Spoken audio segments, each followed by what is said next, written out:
गुरुर्ब्रह्मा गुरुर्विष्णू गुरुर्देव महेश्वरा सद्गुरु साक्षात परब्रह्म तस्मै श्री सद्गुरुवे नमः। जय जय रघुवीर समर्थ। सद्गुरु चरणांना नतमस्तक होऊन आपण या सुंदर सकाळच्या मनमोहक वातावरणामध्ये या निरूपणास सुरुवात करूया। सर्वजण उपासना करूनच श्रवणाला बसलेले आहात असं समजून आपण या निरूपणास सुरुवात करूया। समर्थांनी सांगितलेलं आहे की प्रत्येक मनुष्याला पडलेले प्रश्न आहेत आणि त्या प्रश्नांची उत्तरं आहेत ना, ती आज या निरूपणामध्ये मिळणार आहेत। श्रीमद भगवद्गीतेमध्ये सुद्धा तुमच्या प्रत्येक प्रश्नाचं उत्तर दडलेलं आहे। मनाच्या श्लोकांमध्ये हे मन कसं स्थिर राहील ना, याचं उत्तर तुम्हाला मिळणार आहे। असे वेगवेगळे ग्रंथ आहेत ना, प्रत्येकामध्ये आपल्या प्रश्नांची उत्तरं आहेत, ती सर्व काही मिळणार आहेत। मनुष्याने कसं वागावं, या जीवनामध्ये कसे कर्म करावे आणि कोणते दान करावं आणि कठीण प्रसंगामध्ये कशा पद्धतीनं सामोरे जावं ना, या सर्व प्रश्नांची उत्तरं आज तुम्हाला या निरूपणामध्ये मिळणार आहेत। समर्थांनी सांगितलेलं आहे, तुमची कोणतीही अडचण असू द्या, कोणतीही इच्छा असू द्या, श्रीमद भगवद्गीतेमध्ये तुमच्या प्रत्येक प्रश्नाचं उत्तर मिळेल। मग ती अडचण तुमच्या मनाची असो किंवा धनाची असो किंवा तुमच्या शरीराची असो किंवा तुमच्या नात्यांची असो, तुम्हाला तुमच्या प्रत्येक प्रश्नाचं उत्तर आहे ना, मनाच्या श्लोकांमध्ये, दासबोधामध्ये, श्रीमद भगवद्गीतेमध्ये, ज्ञानेश्वरीमध्ये, या सर्व ग्रंथांमध्ये तुम्हाला उत्तर मिळून जाईल। पण आज आपण या भगवद्गीतेमधील 11 अनमोल विचार ऐकूया, म्हणजे जे तुमच्या संपूर्ण आयुष्य बदलून देतील। मनुष्याला भगवद्गीता काय शिकवते बरं? जर कोणी तुमचा आपला असेल किंवा तुमच्यापेक्षा मोठा असेल, तर त्याचं तुमच्याबरोबर चुकीचं वागणं असेल तर कधीच सहन करू नका। हा भगवद्गीतेचा उपदेश आहे ना, तो आपल्या आयुष्याशी सुद्धा जोडलेला आहे। कारण आपण सुद्धा आपल्या मनातील त्रास असू द्या, बऱ्याचदा असा विचार करून सुद्धा आयुष्यभर सहनच करत असतो ना, की समोरची व्यक्ती कधी माझी आपली आहे, हा तर माझ्यापेक्षा मोठा आहे, याला आपण कसं काही बोलू शकतो। पण जर आपण सहन केलं नाही, काहीतरी बोललं, तर आपलं नातंच खराब होतील। पण विचार करण्याची गोष्ट आहे, अशा व्यक्तीला तुम्ही आपलं कसं मानू शकता, जे तुमच्या त्रासाचं कारण आहे? आपला तर तो असतो ना, जो आपला त्रास दूर करत असतो।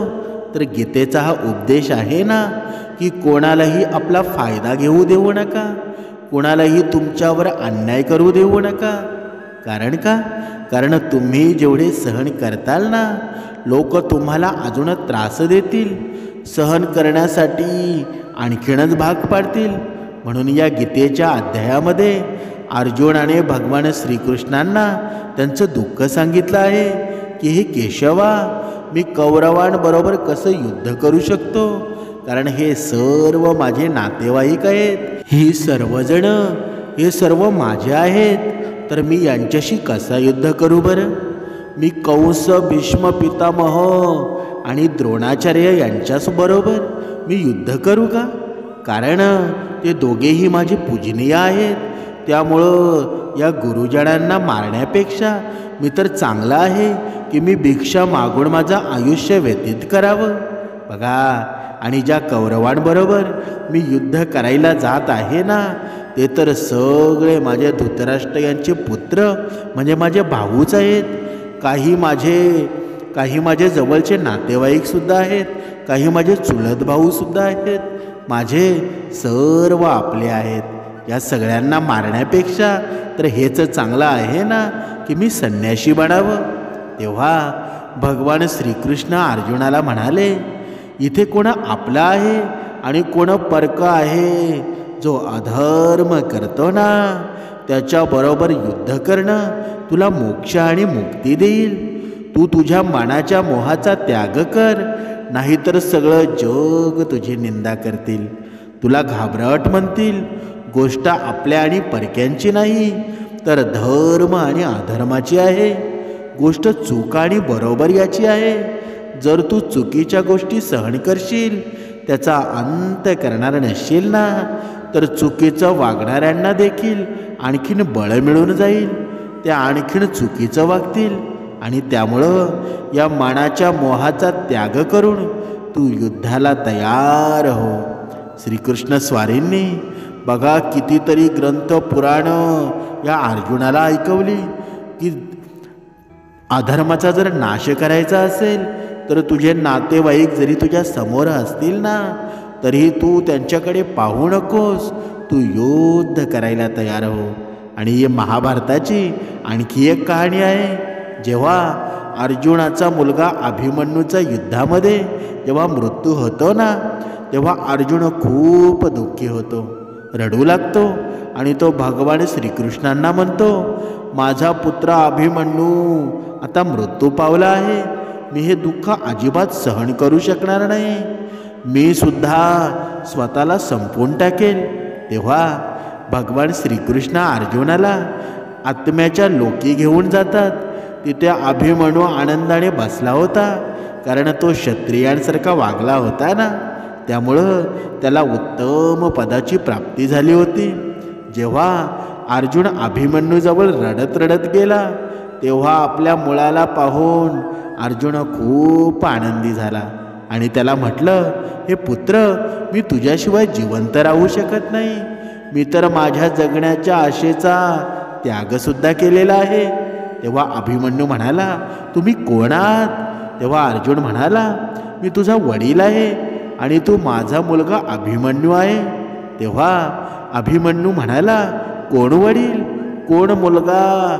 माझे हजारो जन्म झालेले आहेत. या जन्मी तुम्ही माझे वडील बनले आणि काही जन्मात मी तुमचा वडील बनतो. आत्म्याची ना कोणी आई असते ना कोणी वडील असतो.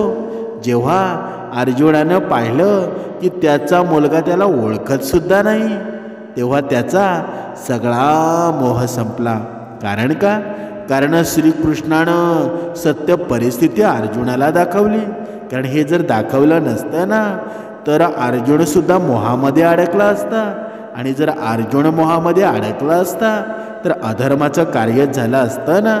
त्याच्यामुळं हा भगवद्गीतेचा उपदेश आहे ना, तो प्रत्येक मनुष्याने नीट समजून घ्यायला हवा की इथे कोणीही आपला आणि कोणीही परकं नसतं. जो वाईट काळामध्ये अडचणींमध्ये आपली साथ देईल ना, फक्त तोच आपला आहे. बाकी सगळे तर परकेच आहेत ना. भगवद्गीतेचा आता दुसरा उपदेश आहे का, हा आहे, जो निघून गेला त्याचं कधीही दुःख करू नका. आणि जे येणार आहे ना त्याची अजिबात काळजी करू नका. कारण का? कारण जेव्हा महाभारताचं युद्ध चालू होतं तेव्हा अर्जुनानं भगवान श्रीकृष्णांना विचारलं की जर हे युद्ध झालं तर करोडो लोक मरून जातील. जे सैनिक आणि योद्धा या युद्धामध्ये मारले जातील त्यांच्या पत्नींचं काय होईल बरं? समाज कसा पुढे वाढेल? अशा आणखी काही गोष्टी अर्जुनानं भगवान श्रीकृष्णांना विस्तारपूर्वक विचारलेल्या आहेत. तेव्हा भगवान श्रीकृष्ण म्हणाले, हे अर्जुना, तू मोठ्या मोठ्या ज्ञानी लोकांसारखं बोलतो, पण जे खरंच ज्ञानी असतात ना, ज्या लोकांचा मृत्यू झालेला आहे किंवा एक दिवस होणार आहे त्याची काळजी करत नाही, त्यांच्याविषयी दुःख वाटत नाही. तुझ्या हातामध्ये काहीच नाही. तुझी इच्छा असूनसुद्धा तू कशावरही नियंत्रण ठेवू शकत नाही. जगणं आणि मरणं ही तर प्रकृतीचा नियम आहे. त्यामुळं जो ज्ञानी असतो तो कोणाच्याही मृत्यूनंतर रडत नाही, कोणाच्याही मृत्यूनंतर शोक करत राहत नाही. कारण का? ज्ञानी लोक गेलेल्या वेळेचं दुःख करतात ना, येणाऱ्या वेळेची काळजी करतात. कारण त्यामुळं जे होणार ते होतंच आणि जे नाही होणार ना ते कधीच होणार नाही. इथे समर्थांनी सुद्धा सुंदर सांगितलेलं आहे. कारण या संसाराची ही जीवनकला आहे ना, ह्या विश्वामध्ये जे काही घडत आहे ते चांगल्यासाठी घडत आहे. जे पुढं घडणार आहे ना ते सुद्धा चांगल्यासाठी घडणार आहे. फक्त आपण कर्म करत राहा. आणि जेव्हा तुम्ही जर धर्माचा नाश होत असेल, धर्माला गालबोट लागत असेल, तेव्हा तुम्ही जर तुमचे कर्म जर श्रेष्ठ होत नसतील ना तर ते पापसुद्धा तुम्हाला लागणार आहे. म्हणून त्यामुळे जे होणार आहे ना ते होणारच आहे. फक्त आपण नाममात्र आहोत. पण आपल्याकडून जेवढं पुण्यकर्म करता येतील, आपल्याकडून जेवढं दानधर्म करता येतील ते प्रत्येक मनुष्यानं करायला हवं. आणि जे नाही होणार ना ते कधीच होणार नाही. हे ज्याला कळतं ना तो कधीही कसलीही काळजी करत नाही. त्याला कोणतंही दुःख त्रास देत नाही. आपल्या सगळ्या दुःखाचं कारण हेच आहे ना की आपण जी वेळ निघून गेली आहे त्याचा विचार करून करून दुःखी होतो. इथे भविष्याची काळजी करून करून स्वतःला आजारी पाडून घेतोच ना आणि नष्टसुद्धा करून घेतो. म्हणूनच समर्थांनी सांगितलेलंच आहे ना. कारण आपल्याला हेच शिकवण मिळत असते की ना तर आपण गेलेल्या वेळ बदलू शकतो, ना तर येणाऱ्या वेळेवर नियंत्रण ठेवू शकतो. आपल्या हातामध्ये फक्त वर्तमान आहे, फक्त आजचा क्षण आहे. आपल्या 99% चिंता आणि काळजी भूतकाळ आणि भविष्यकाळ यांच्याविषयी विचार करण्यामुळे होतात. कारण आपण नेहमी त्याच गोष्टींमध्ये जगत राहतो. जेव्हा आपण वर्तमानाचा पूर्ण आनंद घेऊ शकतो तेव्हा आपल्या आयुष्यातील तणाव दूर होतील, चिंतासुद्धा संपून जातील. पण मनुष्य मात्र या चिंतारोगाला जवळून पाहत असतो. तो चिकटून बसतो. मग त्याला उपासना करायला वेळ मिळत नाही, मग त्याला काकड आरती करायला वेळ मिळत नाही, मग त्याला कोणतीही उपासना करता येत नाही, भक्तिमार्ग करता येत नाही. त्याला जे त्याच्या डोळ्यांनी दिसतं ना ते अवगुणच दिसतं येतं. म्हणूनच समर्थांनी सांगितलेलं आहे वर्तमानामध्ये जगणं एक खूप मोठी संधी आहे. आणि आपल्या हातामध्ये सुद्धा फक्त आजचा क्षण आहे ना. म्हणून कसलाही विचार करू नका, कसलीही वाट पाहू नका. या मनाला भगवंताशी जोडा, रोज उपासना करा, हे श्रवण करा. कारण जोपर्यंत तुमच्या जीवनामध्ये समर्थांचे हे विचार येत नाही, तुमच्या जीवनामध्ये समर्थांचे हे विचार प्रेरित होत नाही, तोपर्यंत तुमच्या जीवनामधून अंधकारसुद्धा जाणार नाही. आपल्याला काही करायचं आहे ना ते आजच करायचं आहे. कसलीही वाट बघू नका. कधीही असा विचार करून वेळ वाया घालवू नका की माझ्याकडे अजून खूप वेळ आहे. जर तुम्ही तुमच्या आयुष्याचा जर वेळेची वाट पाहत राहिलात तर ह्या आयुष्यसुद्धा धुळीस मिळून जाईल. तुमच्याकडून उपासनासुद्धा घडणार नाही, तुम्ही कधी ब्रह्ममुहूर्तावर सुद्धा उठणार नाही आणि कधीच कोणतं परमेश्वराचं कार्यसुद्धा होणार नाही. मग आयुष्य तुम्ही जगलात किंवा मेलात याच्यामध्ये काही फरक पडेल का? काहीच नाही. एका गुरुजींनी त्यांच्या शिष्याला एक पारस दगड दिला आणि त्यांचा तो शिष्य खूप आळशी होता. प्रत्येक काम उद्यावर ढकलत असे. तेव्हा गुरुजी त्या शिष्याला म्हणाले, मी तुला हा पारस दगड देत आहे. या पारस दगडानं जेव्हा तू लोखंडाला स्पर्श करशील ना तेव्हा ते लोखंड सोनं बनेल. आणि हा पारस दगड मी तुला 1 महिन्यासाठी देत आहे.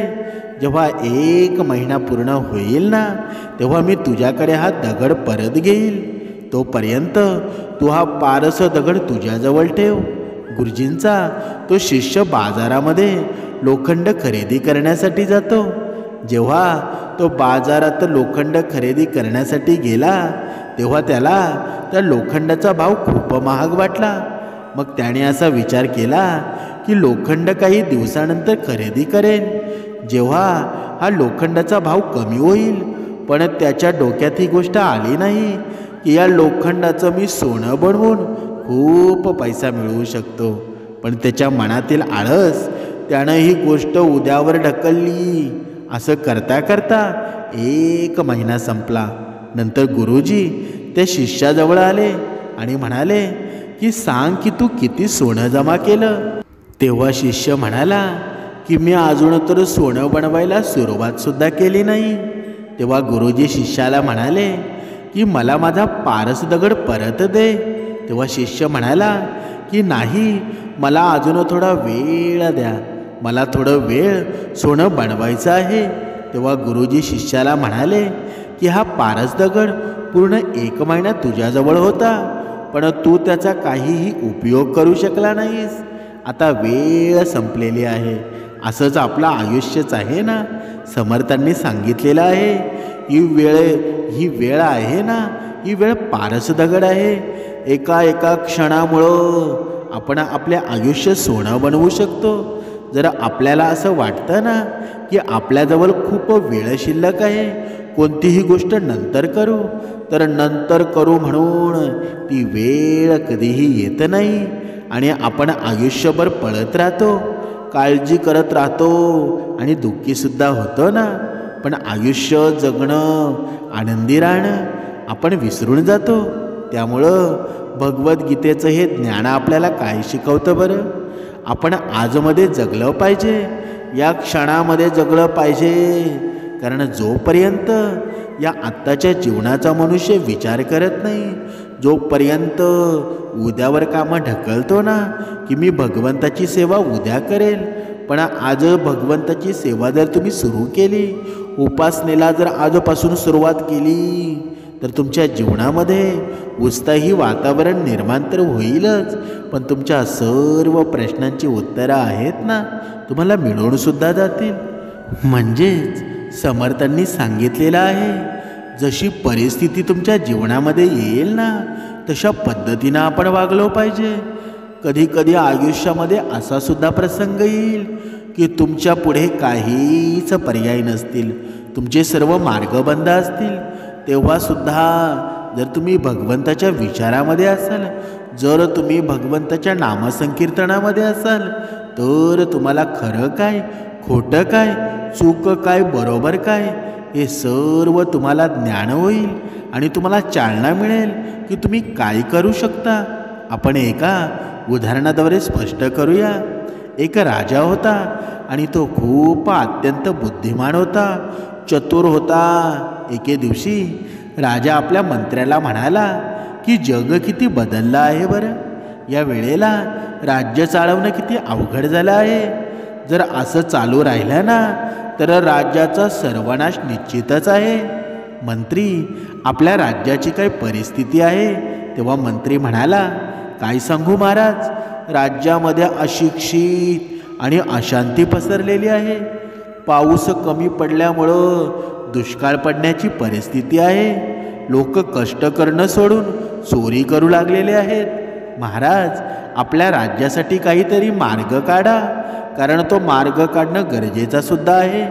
तेव्हा राजा म्हणाला, ठीक आहे मंत्री, तुम्ही काही दिवस राजपाट सांभाळा, तोपर्यंत मी स्वतः जाऊन पाहतो आपल्या राज्याची काय परिस्थिती आहे. दुसऱ्या दिवशी राजा आपला वेश बदलून राज्य भ्रमणासाठी निघाला. राजा फिरत फिरत एका गावामध्ये पोचतो. राजा जसा गावामध्ये पोचला ना, तसा अचानक जोरदार पावसाला सुरुवातसुद्धा झाली. राजा पळत पळत एका शेतकऱ्याच्या घरी जातो. राजा घोड्यावरून खाली उतरतो आणि दरवाजातूनच आवाज देतो, कोणी आहे का घरात? दरवाजा उघडा, मी खूप दूरवरून आलो आहे. बाहेर खूप जोरदार पाऊस पडत होता, कृपा करून मला आतमध्ये घ्या. दरवाजा उघडा. राजाचा आवाज ऐकून गरीब वासुदेव दरवाजा उघडतो. त्यानं पाहिलं बाहेर खूप जोरदार पाऊस पडत होता आणि दरवाजात एक व्यक्ती उभी होती. वासुदेव त्याला आतमध्ये यायला सांगतो आणि राजा कृष्णाच्या घरामध्ये येतो. तेव्हा वासुदेव राजाला म्हणतो, तुम्ही तर या राज्यातलं दिसत नाही, तुम्ही कुठून आला आहात बरं आणि कोण आहात? तेव्हा राजा म्हणाला, मी एक व्यापारी आहे, माझं नाव गोविंद शेठ आहे. मी भटकत भटकत या गावामध्ये पोचलो आणि येताच मला मुसळधार पाऊस पडू लागला. तुमचा खूप खूप आभारी आहे. तुम्ही मला घरामध्ये घेतलं. दादा, माझ्यावर अजून एक उपकार करा. मला खूप जोराची भूकसुद्धा लागलेली आहे. काहीतरी मला खायला द्या. तेव्हा तो वासुदेव म्हणाला, ठीक आहे, तुम्ही इथेच बसून घ्या, आम्ही तुमच्यासाठी जेवणाची व्यवस्था करतो. तेवढं म्हणून तो वासुदेव आणि वासुदेवाची बायको स्वयंपाकघराच्या दिशेने जातात. वासुदेव आणि त्याची बायको दोघेजण खूपच गरीब होते. त्याच्याजवळ स्वतःला खाण्यासाठी काहीच नव्हतं. राजाचं बोलणं ऐकून दोघेही घाबरतात. वासुदेवाची पत्नी वासुदेवाला म्हणते की घरामध्ये काहीच खायला नाही आणि हा व्यापारी जेवण मागत आहे, तर आपल्यासाठी सुद्धा शिल्लक नाही. वासुदेव म्हणाला, तू बरोबर बोलत आहेस, पण हा आपला अतिथी आहे आणि अतिथीला उपाशी पाठवणं योग्य आहे का? आपल्याला काहीही करून जेवणाची व्यवस्था करावी लागेल. वासुदेव जेवणाची व्यवस्था कशी करायची म्हणून काळजीमध्ये पडतो. तेव्हा त्याला एक युक्ती सुचली. वासुदेव आपल्या घराशेजारी असलेल्या त्या धान्याच्या भंडारामध्ये जातो. त्यानं त्या भंडारातले थोडेसे तांदूळ पिशवीमध्ये भरतो आणि तो घरी निघतो. घरी जात असताना तो देवाला म्हणू लागला, देवा, मला माफ कर, आज मी चोरी केलेली आहे. वासुदेव घरी येतो आणि त्या शेठच्या भंडारगृहातून चोरलेलं ते धान्य त्याच्या बायकोला देत म्हणाला, हे राशन घे आणि पटकन जेवण बनव. तेव्हा त्याची बायको म्हणाली, एवढं सगळं धान्य कुठून घेऊन आलात बरं? तुमच्याकडे पैसेसुद्धा नव्हते. तेव्हा वासुदेव म्हणाला, तू आता कोणता प्रश्न विचारू नकोस, तू पटकन जेवण बनव. अशा प्रकारे वासुदेवानं आणलेल्या धान्यापासून त्याच्या पत्नीनं जेवण बनवलं आणि व्यापाऱ्याला जेवायला घातलं. व्यापारी जेवण झाल्यानंतर त्या वासुदेवाचे धन्यवाद देत म्हणाला, दादा, तुमचं खूप आभारी आहोत.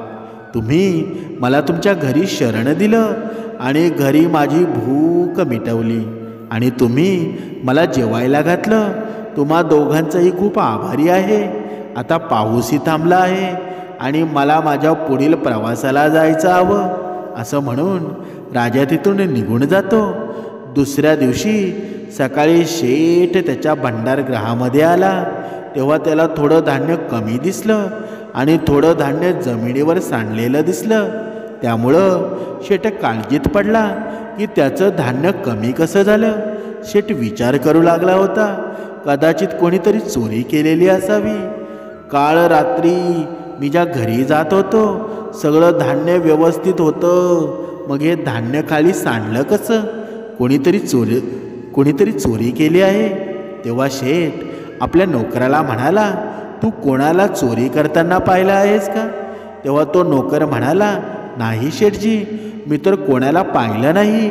तेव्हा शेठ पुन्हा म्हणाला, तांदूळ तर किती सांडलेले आहे, कदाचित चोरी करताना हे तांदूळ सांडलेले आहेत. तू बघून ये, हे तांदूळ कुठपर्यंत सांडलेले आहेत बरं?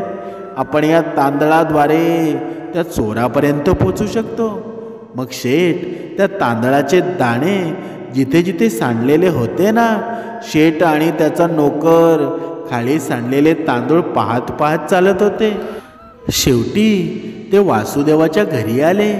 वासुदेवाचं घर पाहून शेठ म्हणाला, हे तर वासुदेवाचं घर आहे. शेठ वासुदेवाला आवाज देऊ लागला, तू माझं धान्य चोरलं आहेस का? घरातून पटकन बाहेर ये. शेठचा आवाज ऐकून वासुदेव बाहेर आला आणि म्हणाला, काय झालं शेठजी, तुम्ही असं का ओरडत आहात? तेव्हा शेठ म्हणाला, चोरी करून मलाच विचारत आहेस तू का ओरडतो म्हणून? काल रात्री तूच माझं धान्य भंडारातून धान्याची चोरी केली आहेस. हे तांदळाचे दाणे तुझ्या घरापर्यंत कसे सांडले आहेत बरं? तेव्हा वासुदेव म्हणाला, शेठजी, मीच काल रात्री तुमच्या धान्याची चोरी केली, पण चोरी करण्याच्या उद्देशानं नाही, तर माझा नाईलाज होता. तेव्हा शेठ म्हणाला, ते काहीही असू द्या वासुदेव, तू माझ्या भंडारातून चोरी केली आहेस, त्याची तुला शिक्षा नक्कीच मिळेल. मी आजच राजाजवळ जाऊन तुझी तक्रार करेल. शेठ राजाजवळ गेला आणि त्या वासुदेवाची तक्रार करू लागला आणि सगळी हकीकत चोरीची घटना राजाला सांगतो. राजानं शेठचं बोलणं ऐकून पटकन सैनिकांना आदेश दिला की वासुदेव राज दरबारामध्ये हजर करा. सैनिक वासुदेवाला राज दरबारामध्ये घेऊन येतात. तेव्हा राजा त्या वासुदेवाला म्हणतो, तू शेठच्या धान्य भांडारातून चोरी केली आहेस. तेव्हा तो वासुदेव म्हणाला, हो महाराज, मी चोरी केली आहे, पण अतिथी सत्कार करण्यासाठी मी ती चोरी केलेली होती. माझ्या घरी काल एक अतिथी आला होता. तो खूपच भुकेने व्याकुळ झालेला होता आणि माझ्याजवळ त्याला खायला घालण्यासाठी काहीच नव्हतं. म्हणून मी शेठच्या भंडारातून धान्याची चोरी केली आहे. राजानं त्या वासुदेवाला पाहताच ओळखलं होतं. राजाला जाणीव झाली होती की मी काल या वासुदेवाच्या घरी गेलो होतो आणि भूक लागली म्हणालो होतो आणि मला जेवायला घालण्यासाठी या वासुदेवानं शेठच्या भंडारातून धान्याची चोरी केली होती. तेव्हा राजा म्हणाला, वासुदेव, अतिथीच्या रूपामध्ये मी स्वयं तुझ्या घरी आलो होतो. मीच वेश बदलून तुझ्या घरी गेलो होतो आणि तुझा अतिथी व्यवहार मला खूपच आवडला. मग राजा त्या शेठला म्हणाला, शेठ, तुम्ही सांगा, तुम्ही या वासुदेवाला चोरी करताना पाहिलं होतं का?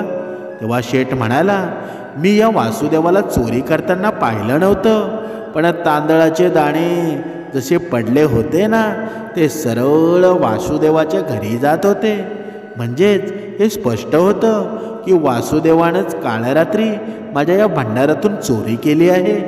तेव्हा राजा म्हणाला, शेठ, या चोरीसाठी मी जबाबदार आहे आणि दुसरं तुम्ही स्वतः कारण. तुम्ही तुमच्या शेजाऱ्यानं केलेली चोरी पकडली, पण कधी त्याच्या उपाशी कुटुंबाला बघितलं नाही. तुम्ही शेजाऱ्याचा धर्म निभावलेला नाही. एवढं बोलून राजाने शेठला त्याचा नुकसान भरपाई देऊन राजसभेतून जाण्यास सांगतात आणि शेतकऱ्याचा तो अतिथी निष्ठा पाहून त्या वासुदेवानं राजानं 1000 सोन्याची नाणी बक्षीस म्हणून दिली. या कथेचं तात्पर्य काय बरं?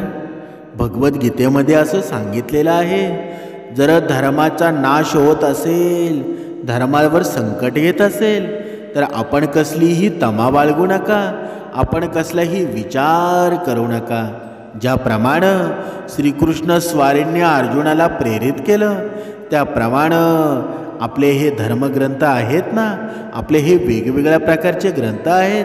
महाभारत म्हणा, रामायण म्हणा, ज्ञानेश्वरी, तुकाराम गाथा, मानाचे श्लोक, सद्गुरुचरित्र, असे वेगवेगळे हे ग्रंथ आहेत ना, ते मनुष्याला हेच सांगतात, तुमच्या जीवनामध्ये जरी किती संकट आली, तुमचं मन जरी किती हेवेदावे करायला लागलं ना, तरी जिथे अधर्माचा धर्माचा नाश होत असेल, तर तिथे तुम्ही जागृत होणं गरजेचं आहे. मग पुढे कितीही बळशाळी संकट असेल तरीही त्याला सामना आहे ना, तुम्ही नक्कीच केला पाहिजे. तरच आपला धर्म टिकेल ना, तरच आपला भक्तिमार्ग टिकेल. नाहीतर आपण दुसऱ्यावर झालेला अन्याय जर सोसत राहिलो, दुसऱ्यावर झालेले जर अत्याचार सोसत राहिलो, तर आपला धर्मसुद्धा बुडला जाईल. आणि भक्तिमार्ग करून आपला काही फायदा आहे का? काहीच नाही. म्हणून या कलियुगामध्ये जर जगायचं असेल ना, या कलियुगामध्ये आपल्याला निष्ठावान राहायचं असेल, तर धर्म बुडवून देऊ नका. आणि आज जर धर्म बुडला ना, तर आयुष्यभर आपल्यालाही फळं खावी लागतील. म्हणून व्यवस्थित कर्मामध्ये राहा आणि धर्माचा जिथे बाजू खाली होईल ना, तिथे लगेच पेटून उठा. तुमच्या जीवनामध्ये भक्ती नक्कीच घडणार आहे. ही समर्थ वाणी आहे ना. असं म्हणतात ना, जिथे नम्रपणा असेल तिथे सर्व शक्य आहे. पण जिथे नम्रपणा समोरचा संपवतो ना, तिथे आपण सुद्धा क्रोधित होणं गरजेचं आहे.